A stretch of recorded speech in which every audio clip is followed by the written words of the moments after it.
Painless delivery or epidural anaesthesia అంటాం కదండీ! So, అది ఎలా ఇస్తామో ఈరోజు మీకు ఎక్స్‌ప్లెయిన్ చేస్తాను. సో, నార్మల్ డెలివరీకి ప్రయత్నం చేస్తున్నప్పుడు పెయిన్ అంత ఎక్కువగా తెలవకుండా ఎపిడ్యూరల్ ఇస్తామనమాట. సో, ఇది ఎలా ఉంటుందంటే ఒక నీడిల్ ఉంటుంది. దీన్ని పేషెంట్ యొక్క బ్యాక్ స్పైన్‌లోకి అనస్థెటిస్ట్ ఇవ్వడం జరుగుతుంది. సో, ఇది ప్రిక్ చేసిన తర్వాత ఈ లోపలున్న స్కెలెట్‌ని రిమూవ్ చేసేస్తాం. ఆ తర్వాత ఇటువంటి సన్నటి కాన్యులాని లోపలికి ఇన్సర్ట్ చేయడం జరుగుతుంది. సో, ఇది లోపలికి ఇన్సర్ట్ అయిన తర్వాత ఈ స్లాట్‌ని మేము బయటకి తీసేస్తాం.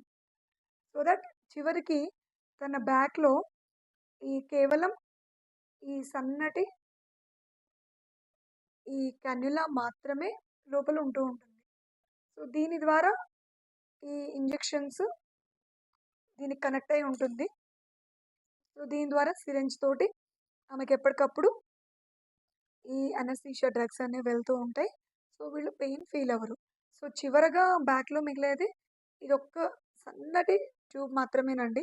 సో, దీని గురించి ఏం వర్రీ అవ్వక్కర్లేదు.